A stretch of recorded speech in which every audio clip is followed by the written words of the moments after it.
everyone. Good morning, everyone. And good morning, everyone. Good morning. If we don't start the program, we're going to have lunch together. Good morning, everyone. My name is Neil Levesque. I'm the Executive Director of the New Hampshire Institute of Politics at St. Anselm College. And I would like to introduce to you today Dr. Joe Favazza, who is the new president of St. Anselm College.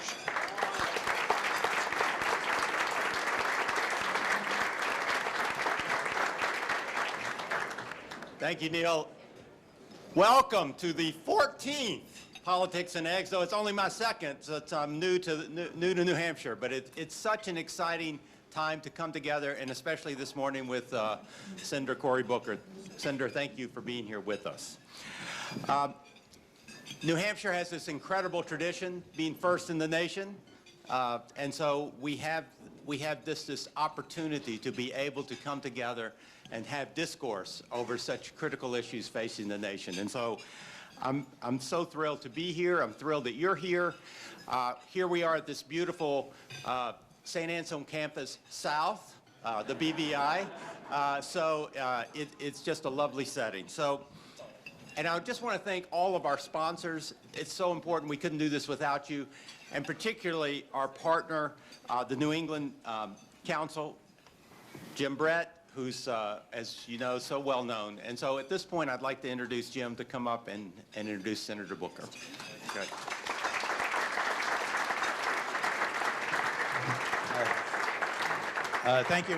Thank you, Mr. President, and thank you and your dedicated staff here at the Institute, led by Neil Levesque, who does an outstanding job for you and reflects so well on the college. And we couldn't ask for a better partner, and we're delighted to continue this wonderful relationship. And you were very kind in acknowledging the sponsors. And you see the banners around the wall and around the room here. These are the corporate neighbors of this great state that have contributed to this wonderful series called Politics and Eggs. But if it wasn't for their support, we wouldn't have the Politics and Eggs. So if you know anyone who is here from the companies that are on the banners on the wall here, you should say thank you for being such a great corporate citizen, and they are. So I want to thank all of them here today. The New England Council, needless to say, is spending a very significant amount of time here in the Granite State. And in the next month, we will be back here, of all places, the BVI, on October 8th for a breakfast with the governor, Chris Sununu. We have 2 more Politics and Eggs planned in October, featuring Governor Steve Bullock and Andrew Yang, who will be speaking to New England Council in Politics and Eggs. And of course, on October 21st, we have our own New England Council annual dinner. We have 1,700 people from all 6 New England states gathered to honor 4 outstanding New Englanders of the year. And we're very fortunate to recognize your senator here. Senator Maggie Hassan is one of our 4 recipients. We look forward to seeing you at our dinner. We are probably 60 events already this year at the New England Council with congressmen and senators and governors and presidential candidates, and it's an extraordinary organization that can bring all of these people together. And I just want to thank all of you for the support you give to the New England Council. And we haven't really slowed down at all. In the next couple of weeks, again, we will have Congressman Jim Himes from Connecticut speak to the New England Council, Congressman Richie Neal, the chairman of the Ways and Means Committee, the dean of the New England Congressional Delegation, speak to the New England Council.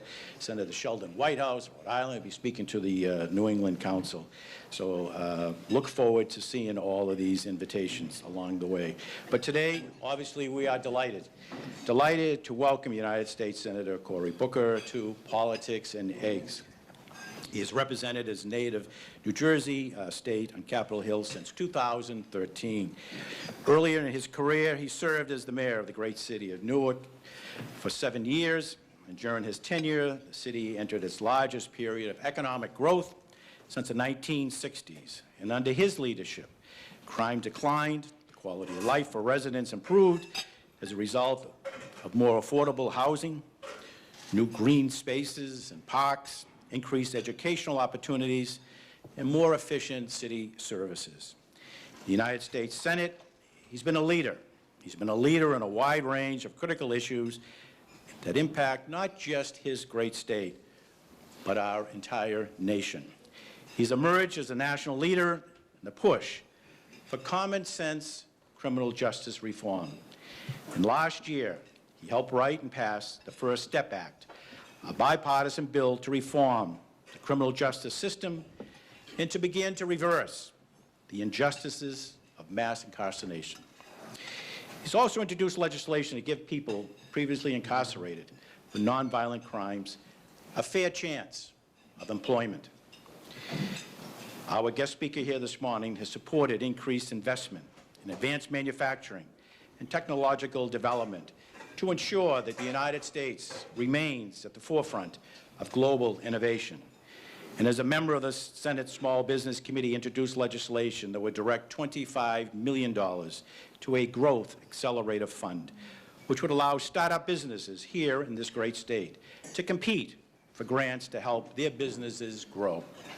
The Senator also understands the need to ensure that we have a very talented pipeline of skilled workers to fill the jobs that innovation and entrepreneurship is creating. And to that end, he truly has been a champion of apprenticeship programs that provide students with critical hands-on learning opportunities to prepare them for the jobs of tomorrow. And now, the Senator is ready for his next challenge. And earlier this year, he threw his hat in the ring for the 2020 Democratic presidential nomination. He's a graduate of Stanford University, Oxford, Rhodes Scholar, and Yale University. We are so pleased and we are honored that he could take time out to visit all of you, Politics and Eggs, as he campaigns here in the first in the nation primary state. Please join me in giving a very warm New Hampshire welcome to the Honorable United States Senator Cory Booker.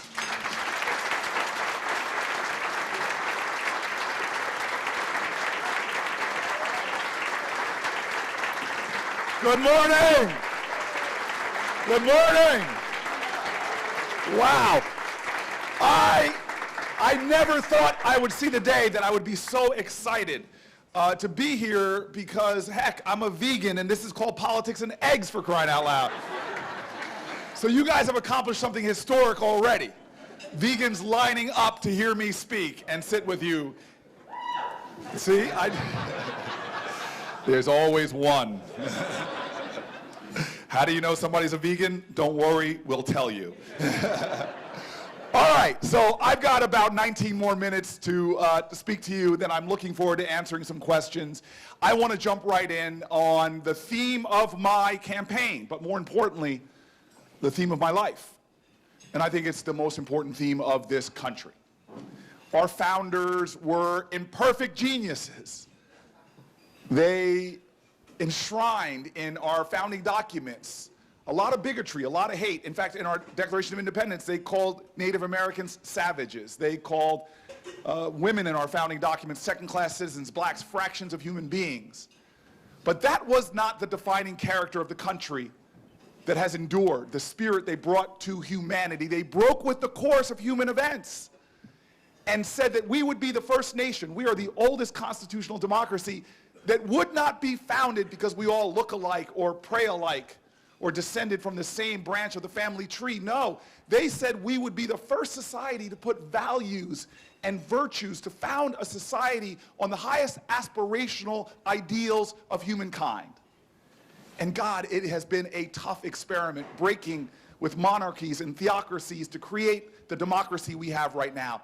But these geniuses got one thing right. They knew that the only way we would ever make it, the only way this country would survive, is if we made an unusual commitment to one another. That we would be a people that understood that the lines that divide us are nowhere near as strong as the ties that bind us. The spiritual cords of our nature, that is what's going to help this nation endure. In fact, at the ending of that Declaration of Independence is this profound declaration of interdependence. They literally say, after putting forth these bold ideas, this break with the powerful empire on the land, they say, hey, if we're going to make it as a country, these are the words, we must mutually pledge pledge to each other our lives, our fortunes, and our sacred honor. Turn on the 24-hour cable news TV now and ask yourself about that sacred honor. Look at our own lives, what we say on social media about other Americans, and ask yourself about sacred honor. The call of my life, raised by parents who taught me this ideal, was that you are here to bring people together for common cause, common purpose, common good. Because when we're divided, we're weak. Now look, your parents raise you. My mom now has this saying, behind every successful child is an astonished parent. Like this guy that would not make up his bed is running for president of the United States. Couldn't get him to mow the lawn, people. I'm like, Mom, please, please. I forged so many of my ideals, I have to say, on the gridiron. I was a football player. I love the resume. I can't thank you enough, Jim, for talking about me at Stanford, but I got into Stanford because of a 4.0 and a 1600. 4.0 yards per carry, 1600 receiving yards. I was an all-American football player in high school. And I had this moment in the huddle. When we were driving on a team, I would turn to my fellow members in the huddle. I was a captain of the football team, and I would tell them the moment I knew we would score, and it was the moment that I heard the other huddle arguing amongst themselves, blaming each other, tearing each other down, because I knew that was weakness that we would exploit. When we as a nation have more indivisible in this one nation under God, there's nothing we can't do. Hell, when the Russians put up Sputnik, we didn't go back and say, dag, nab, wow, look what they, no, we said we were going to pull this nation together and show that our way of life, that freedom, that justice, that inclusion, that we can bring together people of diversity, and we will go farther and higher than ever humanity imagined possible. We are competitors, and the best teams are the ones that get rid of unnecessary divisions and forge together and be strong. That's the story of some of our toughest times in America. Because the gardens of our democracy have never been free of the weeds of hatred and bigotry and discrimination and fear-mongering. We have always had those weeds. McCarthyism. Heck, there was a political party that rose up to national prominence, competitive political party that uses a lot of the same rhetoric we heard today. Anti-immigration rhetoric. Then they were called the Know-Nothings, and they were against Irish and German immigrants. But how did we beat those weeds? How did we uproot them? By being just like them, by taking on their tactics and their turf, by further dividing us, by saying, okay, we're going to have a zero-sum game, us against them. No, we did it because of artists of activism that called to our higher aspirations as a country. We didn't beat Bull Connor by bringing bigger dogs and bigger fire hoses. We beat him because artists of activism called to the moral imagination of this nation and say, I may be black, you may be white, I may be Christian, you may be Jewish, but we have common cause. And injustice anywhere is a threat to justice everywhere. My earliest experiences in life were this. My parents told me my origin story, which is kind of incredible, but it's no different than yours. 50 years ago, my family was trying to move into this Mecca. You all may have heard of it. They were trying to move to this glorious place of dreams. It's called New Jersey. And I know you all have a problem. You're the second best new state in all of America. New Jersey, New Hampshire, New Mexico, New York are competing, but... And so every time they came up to the northern suburbs of New Jersey looking for homes as a black family where there were the best public schools, they would be greeted by a real estate agent. They would see it's a black family and say, I'm sorry, this house is already sold. Oh, this house was recently pulled off the market. They were lied to because of the real estate steering practices going on, and my parents were frustrated. They were distressed. And what did they find in the midst of bigotry and discrimination? They found us. They found America. They found a group of people who met in the living room, mostly white folks, who said, we are going to help you. Because in this country, patriotism, we got to reclaim that word. It's not a word to divide. It's not a word to say, I'm patriotic, you're not. Where's your flag pin? No. Patriotism is love of country. And you cannot love your country unless you love your fellow countrymen and women. And love is not a sentiment. It's not sentimentality. Love is sacrifice. Love is service. Love is saying, hey, if your kids don't have a great public school, my kids are less off. If your kids don't have health care, prenatal care, my children could be bereft of your kids' genius and potential and artistry. And so these patriots formed this little sting operation where they sent my parents out to look at homes, and they sent a white couple right behind them. When my parents were told the house was sold, the volunteer white couple would find the house still for sale. And in the house I grew up in, my parents were told it was sold. The white couple found it still for sale. They put a bid on the house for my parents. The bid was accepted. Papers were drawn up. And on the day of the closing, the white couple did not show up. My father did, and a volunteer lawyer named Marty Friedman. And they marched into the real estate agent's office. And this should be the end of the story. But it's not, because the real estate agent was so upset he'd been caught in this sting, I call it a conspiracy of love, that he gets up and punches my dad's lawyer in the face and sigs a dog on my dad. Now let me tell you, as I was growing up in this beautiful town, every time my dad would tell this story, the dog would get bigger. Eventually my dad's like, boy, I had to fight a pack of wolves to get you in this house. Every one of us here drinks deeply from wells of freedom and liberty and opportunity that we did not dig. Every one of us is here, descendants of immigrants who were in slums and poor and hurt and huddled. Every one of us here, Latinos, blacks, all of us come from that humble story, and we are all here because people who couldn't even imagine us or this day and age were willing to fight and sacrifice and put their lives on the lines for the ideals of America. That we would be a people that put more indivisible in this one nation under God, that we would affirm that the ties that bind us are stronger than any lines that divide us. I'm running for president because of that. All the policy issues we debate on that stage, none of the big ideas are possible until we understand that we need each other. God, I had parents that were corporate citizens. They worked for IBM. My father, the first black guy hired as a salesman for IBM in all of Washington. And my mom was in HR, and they knew the data. Diverse teams are better teams. They knew the data. Discrimination is expensive. When you don't let LGBTQ people in the workplace, you lose out on their talent and skill.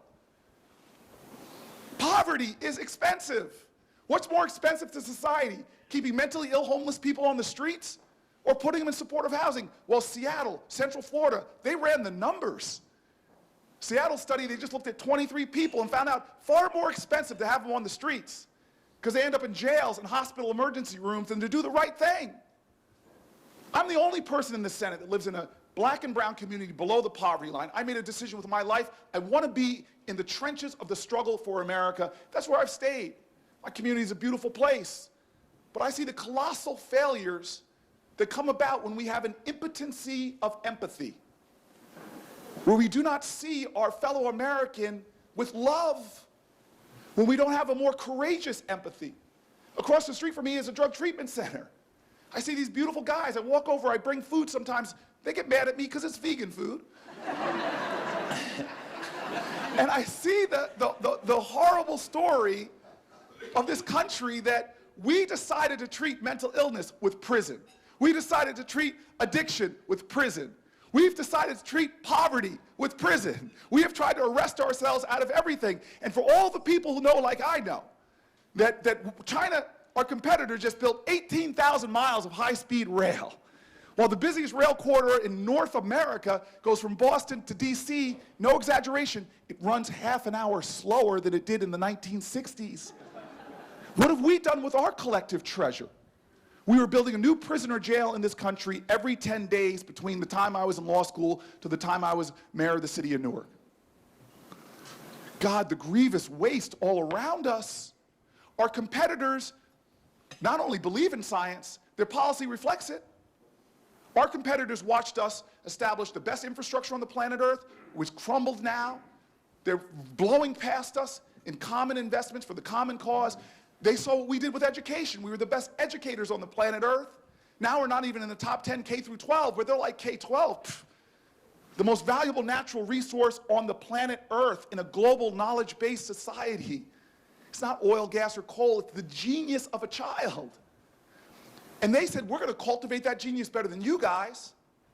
And they started investing in children where brain development happens the most. 80% plus of brain development happens from the womb until the 4th year.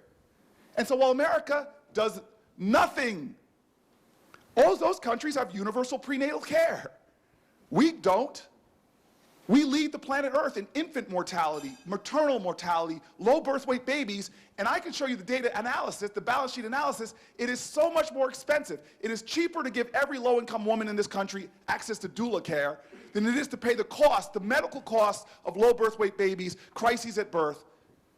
But they go further to do the data analysis. I love data. I'm a former mayor. When I was running my city, I used to say, I was tired of people coming in with a lot of emotion. I'm a very emotional man. But I used to say, hey, in God we trust. Everybody else, bring me data. Our competitors love data. They invest in universal preschool. We don't. I can show you $1 invested in universal preschool produces multiples in returns in terms of the economic productivity of that child. Other countries, affordable child care. Other countries, paid family leave. Afghanistan and the Congo have paid family leave. And we put millions of women every day in distress because they have to decide to be home with a sick, traumatized child or go to work because they need the paycheck. Listen, I love America. But patriotism to me is what we need. Not posturing, not partisanship, not a greater divide. We need each other. This election is going to be about a lot of things, but if we don't have the next president not be a demeanor or a degrader or a defiler, the next president must be a healer, a uniter, must call to the common cause of our country. And Democrats, I know there's some of you in here, we make a mistake in this election if we define ourselves by what we're against or who we're against and not what we're for and who we're for. We make a mistake in this election. If we make a mistake in this election if we demonize Republicans and say, hey, the mission of the Democratic Party is to beat Republicans. Dear God, this moral moment calls for a party that stands up and says, our mission is to unite Americans, not in partisanship, but in aspiration, in ideal, in moving this country forward, because our competitors are playing from our playbook and they're outplaying us. I got to the United States Senate and I did what a lot of senators do who have a high sense of self-regard. I decided to write a book. And if your name is Booker, it's a lot of pressure, people. I mean, the expectations are so high, for crying out loud. You know, so it's like if Ted Cruz designed a car. It really would have to cruise well. My name is Booker. And so I decided to go back and find those people who helped my family move in.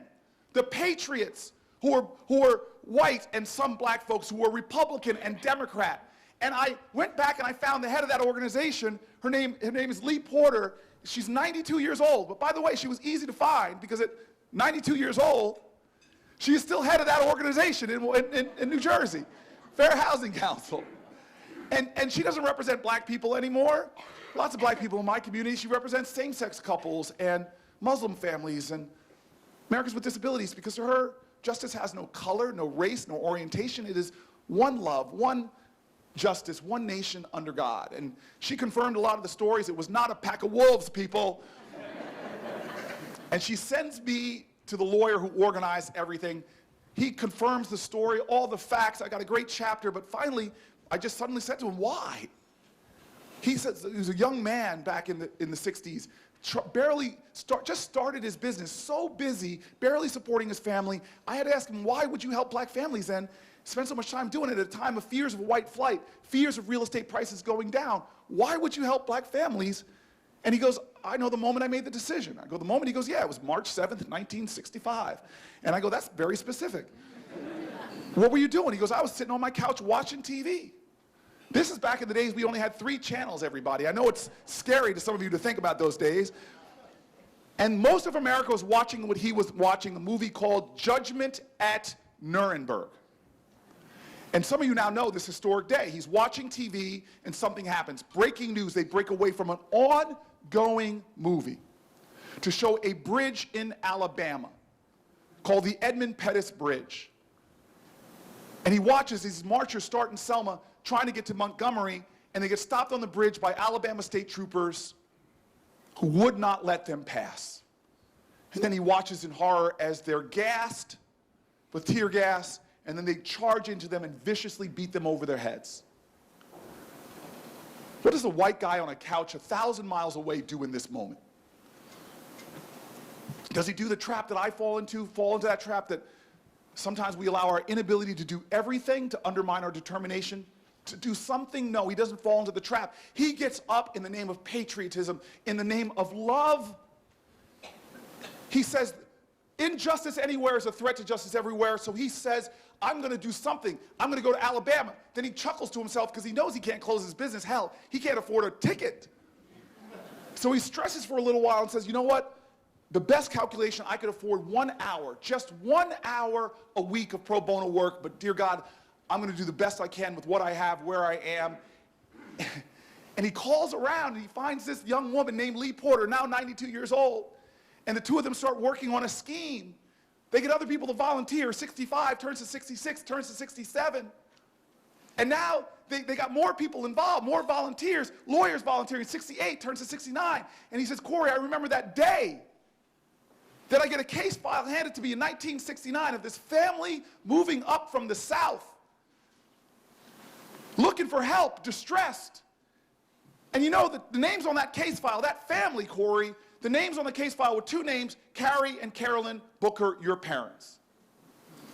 I am here right now before you, running for the highest office in the land. I am here right now, a United States Senator, only the 4th ever elected in our country.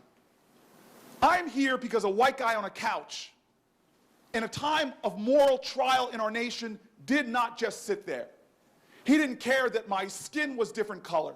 He didn't care that I was from a different geography. He didn't even know I would one day exist. But he stood up for the ideals of America. And why am I running for president? Because they're in peril. Our dream is in trouble. The first generation of Americans to have a lower life expectancy than our parents. The first generation, baby boomers, 90% did better economically than their parents did. For millennials, it's down to a coin toss.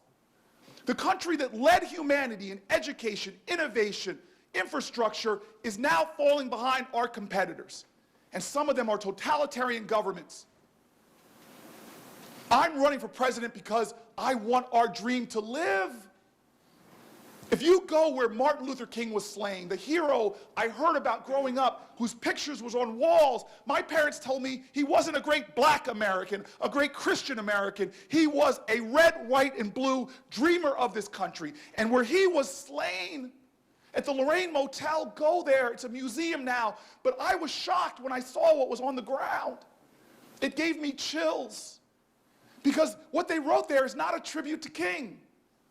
They use that sacred space as a challenge to every one of us with breath in our lungs and blood in our veins. It is a challenge. And I leave you with that now. They use words from Scripture, but it has nothing to do with religion. It is about our civic gospel. The words they wrote there are the words from Joseph's brothers, the words they uttered before they grabbed Joseph and threw him into a pit with his coat of many colors to kill him. But for those of you who know your Torah or your Quran or your Bible, no, he didn't die in that pit. He rose on up and led a nation through crisis called Egypt. And America, we are in a pit right now. We're in a pit when we sing the song that we're the home of the brave, but our veterans come home and they're disproportionately homeless. We're in a pit right now where the most powerful nation on the land tells our children, we can't protect you, so we're going to send you to school and teach you how to hide. More shelter-in-place drills now done in America than fire drills. We're in a pit right now where we hate each other just because we vote differently. And so what was the message where King was slain? The great uniter who called to the conscience of our country. What did they write there? The words of Joseph's brothers, simply this. They wrote, "Behold, here cometh the dreamer. Let us slay him and see what becomes of the dream." What will become of our dream? Will it become diluted? Will it become diminished? Will it become divided against itself? Or will we stand up and say, "Not on my watch. The dream will not perish in the pit, because I too will dream America anew in my generation. And they will be bold dreams and defiant dreams, and I'll back them up with work and sweat and sacrifice and love." If we do that in this moral moment, if we get up off the couch and give more and fight more for each other, not against each other, then the dream of America will not die. It will not perish. I promise you, this election won't be about one guy in one office. It'll be about reclaiming the dream. And if we do that, watch out, America. Watch out, the world. We will rise.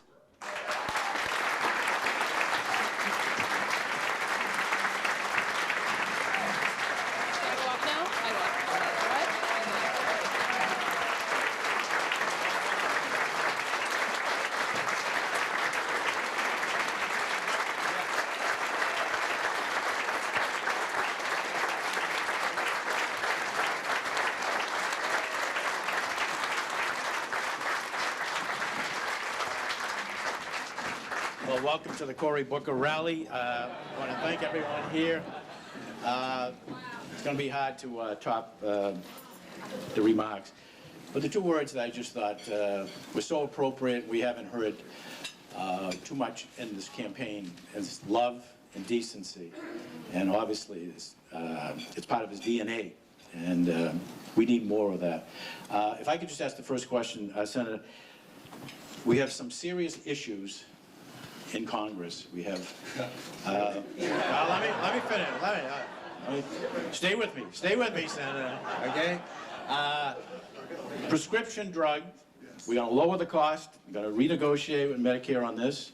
We have a trade bill that 600,000 people, 600,000 jobs are supported by the trade bill, Canada and Mexico. We also have a background check that 90% of the people have supported. What I'm concerned about is the oxygen going to be taken out of compromise and working together in light of what's happened yesterday with the inquiry of impeachment. I love that question, and I'm grateful for it. When I was going to the United States Senate, a really great hero of mine, a guy named Bill Bradley, said to me, "Cory," he and I have a lot of the same governing values. He said, "I'm going to give you a piece of advice. Take my advice. When you get down there, you're a new guy. Ask every single Republican senator out to dinner, or ask them to come to their office and just talk to them, human being to human being." And I went on that odyssey. It was one of the best things I've done as a senator. And I want to tell you right now, I feel victorious, because if you can even settle on a restaurant with Ted Cruz, I mean, I'm a vegan, he's from Texas, and I'll never forget, he and I were chuckling through the whole dinner because people would pass by us and be so shocked to see us sharing a meal. I invented a word, this is my trademark, called stealthy, because people would take pictures with their phones without trying to be noticed. So to your question, look, I have gotten so much done across the aisle. Ted Cruz and I passed legislation. 2 weeks ago, with the crisis of lead in Newark, I passed a bipartisan bill to free up millions and millions of dollars, not just for my city, but states all across this country. We got it done. So I agree, there's going to be a lot of wind sucked out of the sails. Just because time in Washington, there's cycles, and you only have so much time. So yeah, the short answer to your question is yes, but do not underestimate the ability for us to get things done in Washington when we start to build relationships to get things done. The challenge we have at the beginning of your question, which is one that frustrates me all the time, is on things we all agree on. If I'm President of the United States, I can announce to the country, I'm going to just do the things that 75% or more of Americans agree on. Prescription drugs. Everybody understands. Use Medicare to negotiate down prices. Do things other countries have done.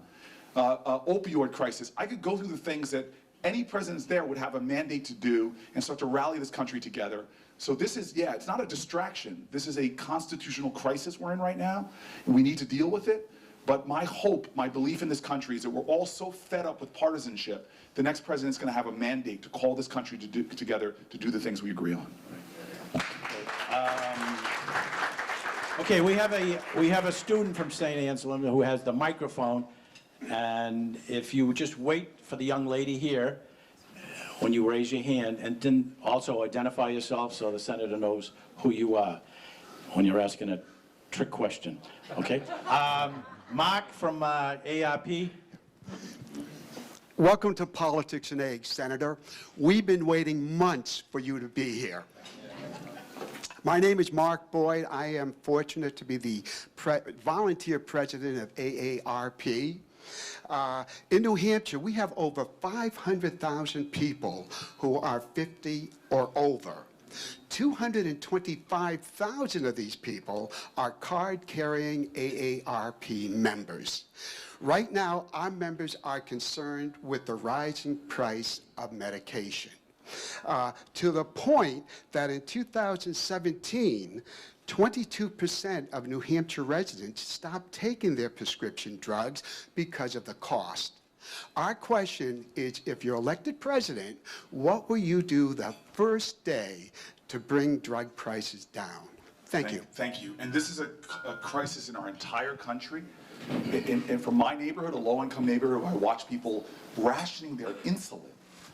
That is so expensive for us because people end up in hospital emergency rooms. Kids that can't afford inhalers, which is so expensive to us because asthma attacks, emergency room.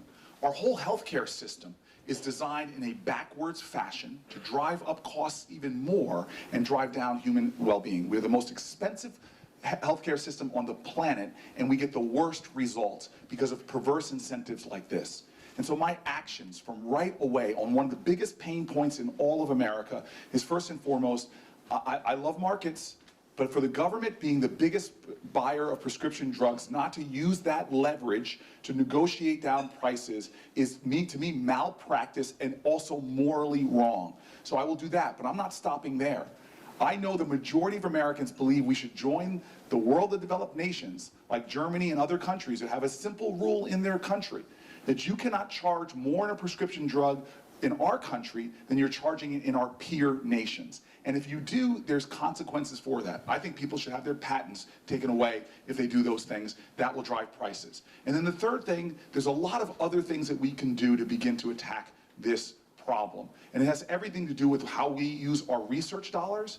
Remember, we get billed twice for this. We do a lot of the science and the research to design a drug, and then it's taken by private industry, and we get no benefit from those investments, and they make extraordinary profits. I'm a pharma state. I know that this does not have to go on for pharmaceutical companies still to lead in research. So I'm going to be one of these people that doubles down, because the cost alone of just, my dad died of Parkinson's-related dementia. The cost alone of dementia and Alzheimer's to our country will cripple our economy if we don't start doubling down on research. And the fruits of that research, there should be a fair pricing to make sure that the fruits of that research are available to everybody. I will be a president that makes sure that happens.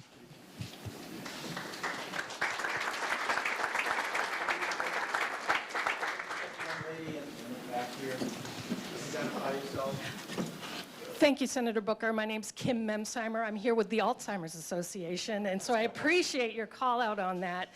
5.8 million Americans have Alzheimer's disease, and their families often support them and lose work days, lose income as a result of having to care for, in your case, your parent with a dementia-related disease. What would you do if you were president to solve this crisis? So I hope this is something that was, again, and I always get frustrated when I start talking about empathy, that something had to happen to me before I woke up. But this is a case where I got woken up as a policymaker, watching my mom and what she went through taking care of my dad, who was often a danger to himself, a danger to her, who would disappear, and we would literally, in Las Vegas where my mom lives, shut down a casino trying to find my dad. And so I've been through this, a painful, long journey.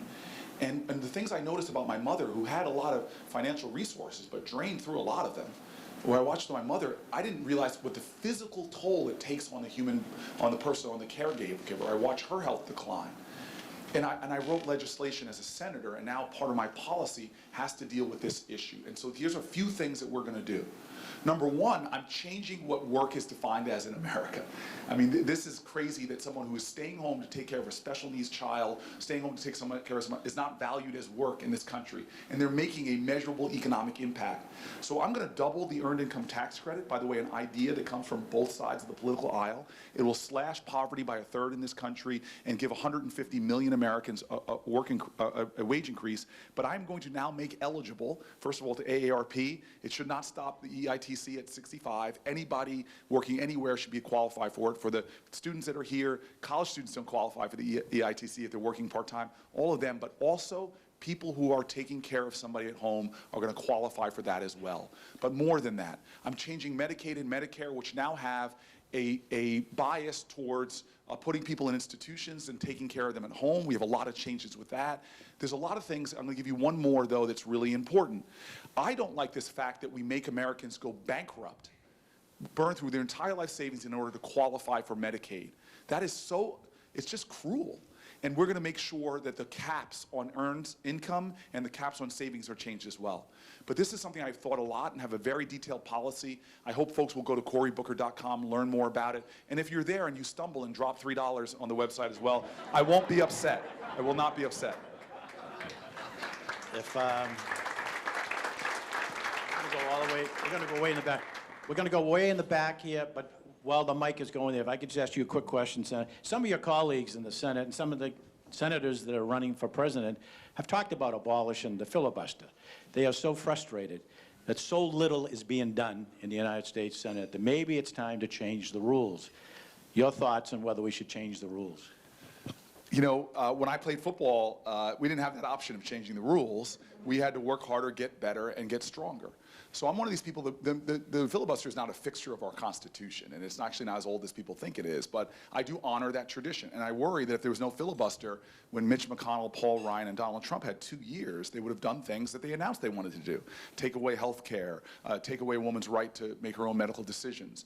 So understand that vulnerable communities like that, if steps are taken, we would really suffer. And having a senator in the minority, I almost said a minority senator, I'm a black guy, I am a minority senator, a senator in the minority, I want to, that filibuster has protected vulnerable communities for a long time.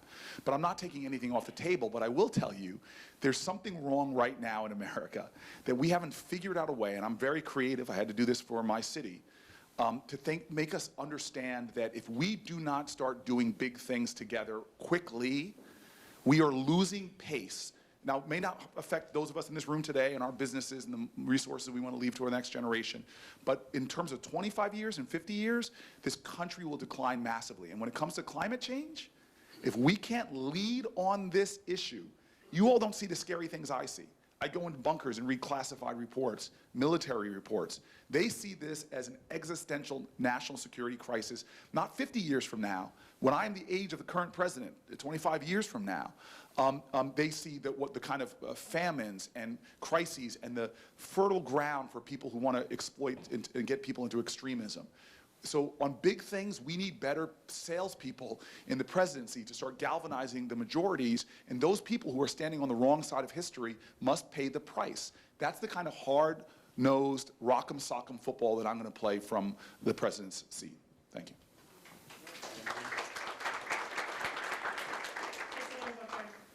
My name is Devin Quinn. I wanted to ask you about adverse childhood experiences. What can we do as a nation and in our communities, our schools, our primary care systems to prevent and respond to children who have experienced trauma and support their resilience and their families' resiliency? So you're very lucky that there's multiple tables between us, because I would hug you for that question. I don't understand, again, a data person, why we don't talk about things that are at the source of so many of our challenges today. Not dealing with trauma is one of the reasons why we suddenly have a criminal justice system that we think we have to deal with everything through. Not dealing with trauma is hurting our economy to the tunes of hundreds of billions of dollars. And most Americans just, we're not plugging into it, but a lot of people in this room know this in a very personal, intimate way. They themselves are survivors of childhood trauma. And so living in a community like I do, you see traumatic events, from the shootings that are proliferate in my community, to people that are evicted from their homes, end up homeless. And so I think a lot about this. One of my best partners on it, unfortunately she's not in the Senate, Heidi Heitkamp, we talked about even the fact that you have generational trauma still playing out. And so, again, I'm one of these people, when I was mayor, I said, who is doing something on this and getting better results than we are that are breakthrough? So I have a lot of interventions that, again, and I talk about this. One of my first conversations with another Republican senator, we didn't go out to dinner, but I sat in his office for over an hour, was telling him about childhood trauma. And I said, did you know you're a fiscal conservative? I am the only person in the Senate that ran something that cut their government 25%. So let's have a conversation about two guys who are fiscally responsible. One of the best government dollars you can invest is in something called nurse-family partnerships, which is an at-risk mom who might be struggling financially, having a nurse come to their home, doesn't even have to be a registered nurse, to talk to them about strategies and the like. It is amazing in terms of saving taxpayer costs. Visits to the emergency room go down dramatically. Interactions with the police go down dramatically. But this is one of the best interventions. There's a guy up here in New England, a governor, who ran for president, who did this and cut abuse and neglect rates by 50%. So what I'm saying to everybody in this country, the problem with this issue, again, is that impotency of empathy. We do not understand how this affects us, how trauma anywhere hurts our society, and that there are balance sheet ways to intervene that would benefit us all spectacularly, not to mention helping children either avoid trauma or deal with trauma unlocks tremendous pent-up potential in this country. So just know that if I'm in the White House, having lived for 20 years in a vulnerable community, I have seen through my own experiences, not just an intellectual education on this, but I feel a burning passion to address these issues. And I feel like I can address them in a way that I did as mayor. I'm one of these mayors that went to Manhattan Institute, to AEI. These are think tanks on the other side of the aisle, and just had balance sheet conversations about what's in our best economic interest, and was able to get some momentum on bills and legislation to address issues otherwise ignored. I am going to stand up and fight for every child in America, because I know, just from the economy of energy, that if I only have a certain amount of energy, but I get the best returns on my energy when I focus on children. And today, just so you know, we're going to, or this week, we're releasing a very big policy on children at risk, and I'm very excited to have a lot more detail. And again, please go to my website, corybooker.com. Yep.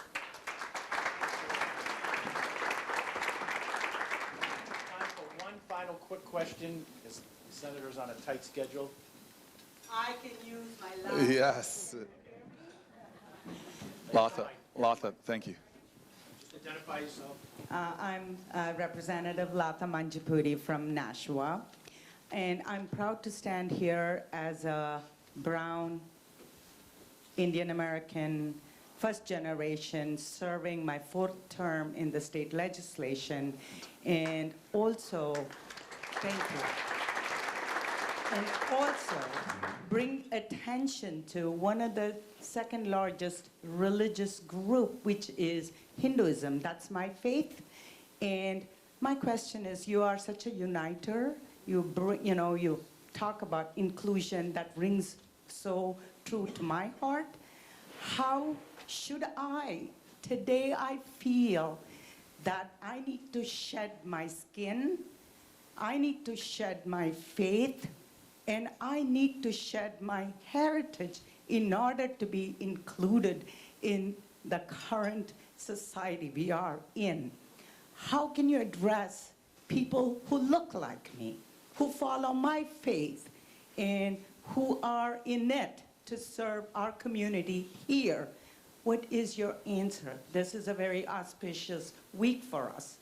The festival of Dashara Navaratri, which is a focus of peace, prosperity, and coming together, celebration of this together. Thank you. So it's a really important question for us right now at this moment in our society. And I love Hinduism. I've studied Hinduism. I'm one of these strange Christians who's taken a lot of time to study other faiths. And every major faith has this ideal that Hinduism embodies about this idea of multiple, infinite diversity, infinite possibilities when you bring people together. I mean, in Christianity has incredible sayings about it. Judaism, we're coming into the high holidays. One of the songs sung during the high holidays in Judaism has a line in it, Ki beti beit tefillah l'chocho amim. May my house be a house of prayer for many nations. The ideals of our faiths and the faith traditions of America, from Jain to Baha'i to Islam, preach these things. But the point I'm making is the onus should not be on someone who often faces discrimination, a woman, an LGBTQ American, to constantly be the one trying to push the bounds of understanding. It's actually on the rest of us. I get frustrated. In the beginning of this campaign, these absurd questions were asked to me. Do you think Donald Trump is a racist? And I'm just like, God bless America. You know, this is like, come on. The question is not, is somebody or is somebody not a racist? The most important question is, does racism exist? And if the answer is yes, then it comes to the real question is, if it exists, then what are you or are you not doing something about it? And so all of us have to be compelled to address injustice and not to look at the rest of the world and say, what are you doing? When I promise you, everybody in this room can do more for our country than we are doing now. And the last example I'll give this before I hand the microphone over is just to show, God conspires in my life every day to show me that I could do better. And a little while ago, I was driving home to my house in Newark, and I don't know, I live in a community, I don't know if you all have these things in New Hampshire, but 3 blocks from where I live is one of these things. It's called McDonald's. And as I'm driving home, the guy who drives me around he's been in my car forever. He and I don't even have to say anything to it. It just looks in the rearview mirror, and we're driving by, and he looks at me in the rearview mirror, so we're about to drive past the McDonald's, and he knows the sign. All I do is hang my head in shame. And he goes into the McDonald's. Now, I don't get out to go in. I'm a vegan, for crying out loud. And I don't want anybody to see me, so I go through the drive-through. I order French fries, which I would find out later. McDonald's French fries are not vegan. Burger King's are. But I order what is like the most incredible substance on the world, 2 large McDonald's French fries. I believe in legalization of marijuana on the federal level, descheduling it, but I think we should schedule McDonald's French fries because they are so damn addictive. And they hand me the fries, and I've got these 2 fries. I'm holding them like I am from Lord of the Rings, my precious. And all I want to do is go home, unbuckle my belt, sit on my couch, watch really bad TV, and eat my French fries with my 2 buddies, Ben and Jerry. And so I get my fries, I pay the person, I've got my hat low. We're about to drive out, and there's a guy there who got his head in a dumpster. And I tell Kevin, again, he's a detective from Newark, grew up in the projects, served in the military, came back to the police department. Great guy. I just said, Kevin, stop. He knew it before I even had to say it. I roll down the window. I call to the guy. I go, you okay? He tries to wave me off. I go, sir, hey, man, can I do something for you? He goes, I'm hungry. And at that point, moral crisis. Because in my religion, it says something. I think Jesus said something like, if you have 2 McDonald's French fries and your neighbor has none, you're supposed to give one, right? Maybe it was a sermon on the McMount. And so I know what I have to do. I'm not happy about it, but I roll down the window and I reach in, I grab one of my fries, I hand them to the guy. I feel this sense of satisfaction about myself, that I overcame this moral trial. He looks happy. Now I'm feeling even better about myself. Then he looks distressed. And he says, hey man, thank you so much. Do you happen to have any socks? And now I've worked in homeless shelters. These are prized possessions for some people that are out in the elements and have a lot of challenges with their feet. And I look at him and I just said, man, I did this vain look around. I go, I don't have any socks. And he looked disappointed. I felt a little bad because I knew he was suffering. And before I could say anything else, I thought Kevin was going to drive, but he puts the car in park, reaches between his legs, pulls off his shoes, takes off his socks, and hands them through the window. I'm 3 blocks from my home. I'm embarrassed to admit this. Don't tell my mom, but I have socks that she gave me for Christmas that I haven't even opened yet. But I did not have that more courageous empathy that I preach about from the pulpit to, in this moment, to show patriotism and love of another. Nothing will change in this culture, in this society, in this country, unless we do. And we can't be people that sit back and say, curse the darkness or point fingers at this Republican, this Democrat, if we do not become exemplars of the values in which we want to see in this world. God, if you want more hope, be more hopeful. If you want less hate, be more loving. Washington has not changed this culture. It has not made this culture. We have responsibility for it. And we are this incredible nation that has professed to the world that in this democracy, the power of the people is always greater than the people in power. But the most common way we give up our power is not realizing we have it in the first place. At this moral moment in America, please, everyone, this is the time that we need the best of us. And we won't be called to storm beaches in Normandy or to do freedom rides knowing our buses will be bombed. But what more can we do in this moral moment for the cause of our country? If we show that level of patriotism, that level of love, I promise you our tomorrows will be better than our yesterdays. I promise you we will reascend to be the light unto all nations of goodness, of decency, and well-being. I promise you, if I say every day of my campaign, if we do that, we will rise. Thank you.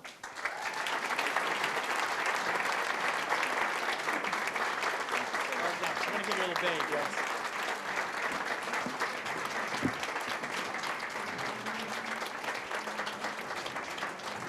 President in here. Title I like. Okay, like the title, President? Let's just get a quick picture. Hey, I grew up in Memphis.